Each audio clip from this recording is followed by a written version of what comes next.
So Theodore's here with an important message. Theodore, what do you have to say? Are you a happy cat? Theodore is a happy cat.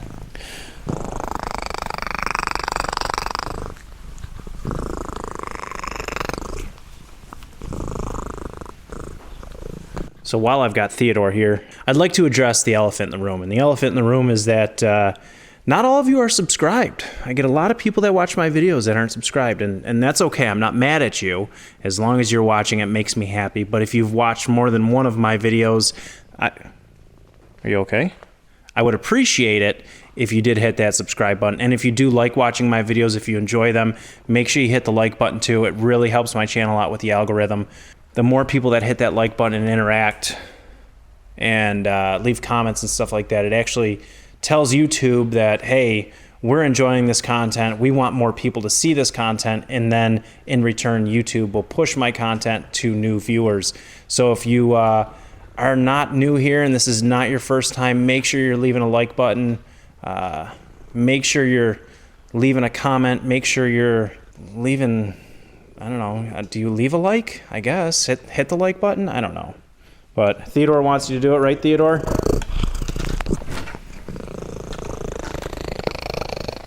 He's a very happy cat. Yeah, he wants you to do it. So comment, like, subscribe, and thanks for watching.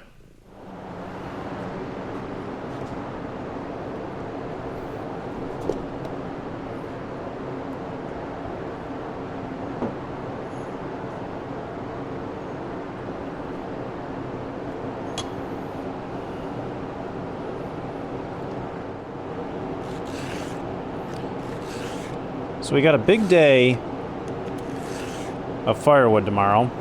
I got George and Cam coming over to give me a hand to split firewood.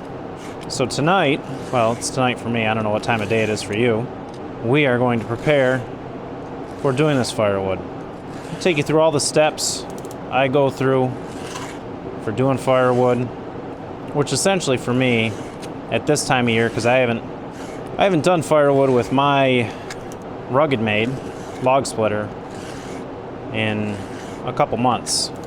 So it's been put away for the winter. We got to get it out. You can see I'm obviously sharpening chain right now. I have 3 saws to sharpen. This being my smallest. This is an MS170. I got to sharpen my Husqvarna 455 Rancher. And I'm just going to touch up my 372 XP. If you guys don't know how to sharpen chain, and that's something you'd be interested in, leave a comment. Guess I can do a video on it. I do it what would probably be considered the old school way, with a file. A lot of guys are using new tools and what have you. I still prefer the file. The technique is the same, no matter the size of the saw you have. The only difference is, depending on what type of chain you have on there, what size I should say, that dictates what size file to use. This chain is pretty whooped, so I used this in one of my last videos and took a look at it out in the woods, and it looked alright, but now that I have it up close and personal, it's pretty whooped.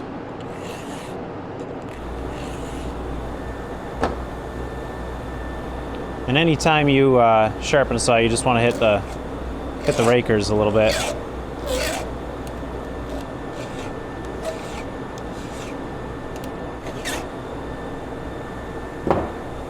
There you go, one saw down. That being said, this is my smallest bar, so no wonder it was the quickest.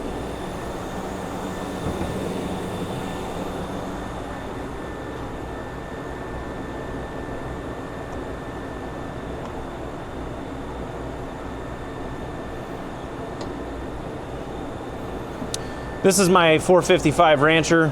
I'm running an Oregon bar and chain on this. It's a 24-inch bar and chain, and the saw really doesn't have much trouble running this. which is nice. This one looks like it just needs to be touched up. I don't think I used it much since I last sharpened it, so we'll just touch it and go from there. Oh.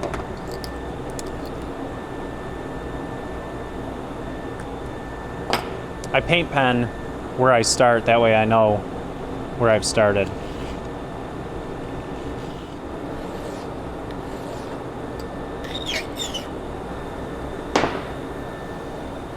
Theodore.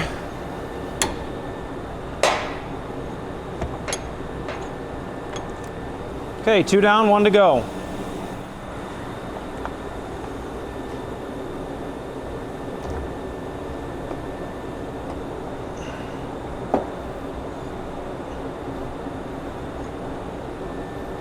So this is my 372 XP. It's Husquvarna, which is just a it's a Husqvarna 372 XP knockoff, just made in China.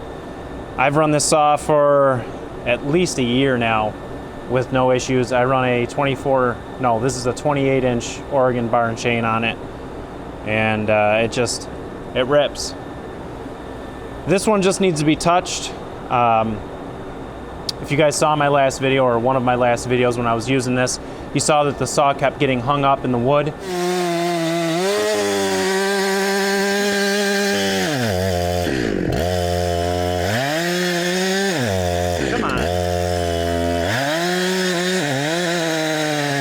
That's because the rakers are too far down compared to the cutting edges.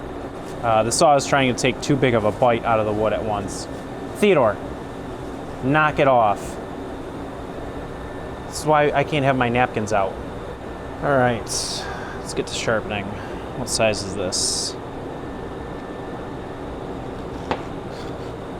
Theodore, go on now. Go on.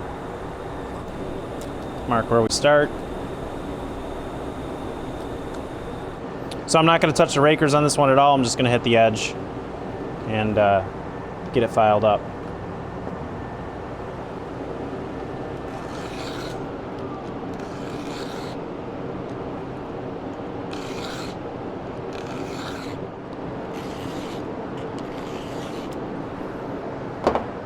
Okay, all the saws are sharpened.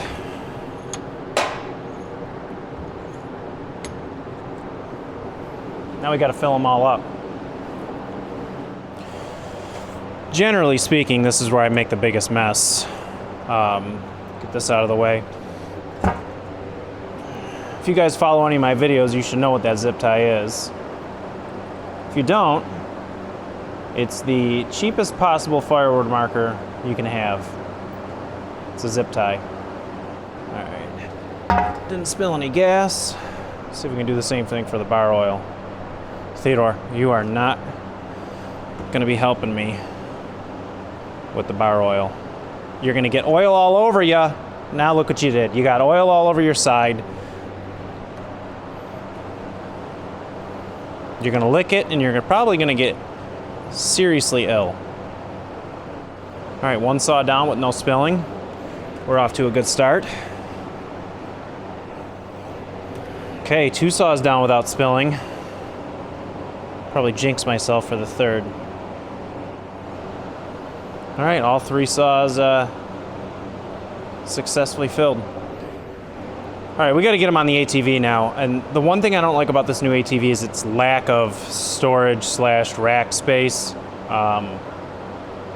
It's not very good in that sense. So we got to try to get these hooked up and held down.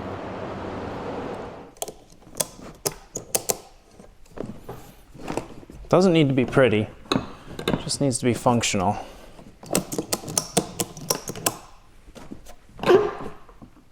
That'll work. All right, I think the next step is probably to move the ATV back a little and try to get the splitter out. I'm actually going to back the ATV out and turn it around because I'm going to have to turn it around to have the splitter on the ball anyway.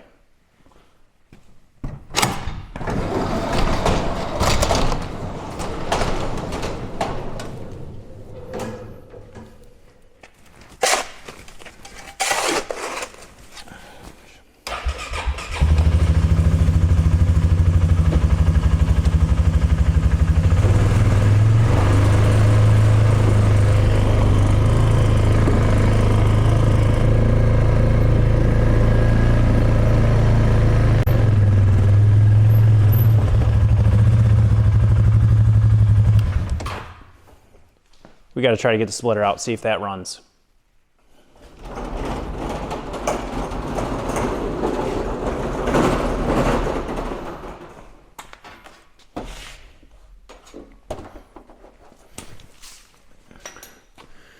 This stuff is all leftover piping from my shop heater.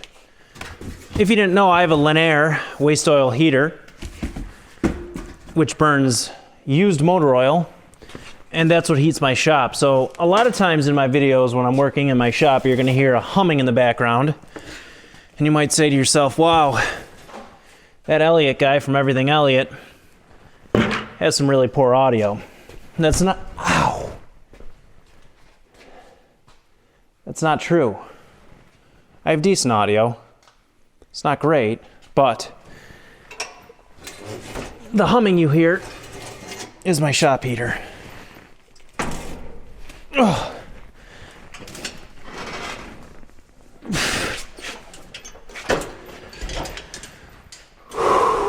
Splitter's out. And while it's out, I'm actually going to take all this extra stuff and put it in the back corner here. So this is my log splitter. If you haven't seen this before, it's a RuggedMade 22-ton push-through splitter with a log lift. Yep, there's oil in there. And it looks super clean, which is good. RuggedMade 22-ton with the log lift. It's done absolutely everything I've ever asked of it, and we're gonna find out now if it'll run after sitting all winter. Well, winter's not over, but turn the fuel on, turn it on to choke. Let's see if there's any battery.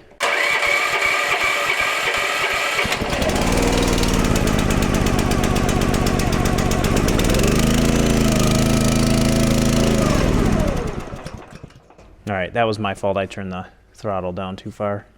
Let's try again.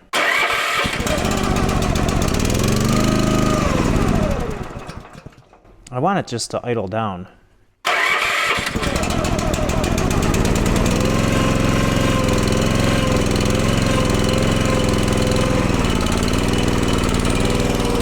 Well, it runs.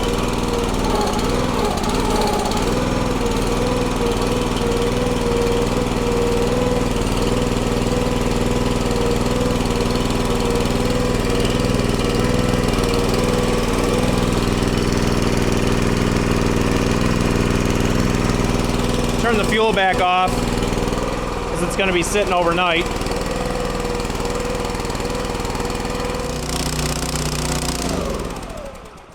There we go. Run the carburetor out of fuel. Let's fill it up.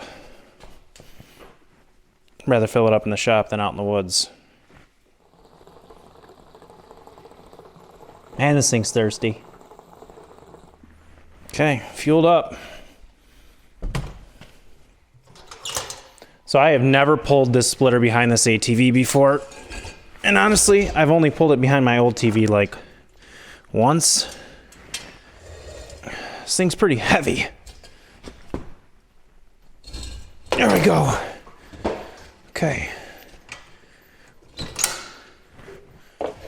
There's that. Lift this up. Saws are ready. Splitter's ready. The only thing left is to make sure these don't fall off the ATV when I'm driving back there in the morning. So that's it. We are ready to split tomorrow. We got the 3 saws, all fueled up, sharpened. Splitter runs, that works. I want to grease that bed, but there's so much stuff on there. I think I'm just going to grease the bed tomorrow in the field.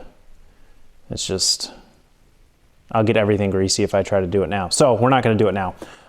Yeah, splitter runs, saws are sharp. The only thing I got to grab for tomorrow is my Ear Pro, Eye Pro, some chaps, and we should be ready to rock and roll. If you guys aren't subscribed, make sure you do so. Hit that like button on this video. It really helps the channel. If you do enjoy my videos and you are watching all of them, make sure you hit that like button. And until the next video, I hope you guys have a great day.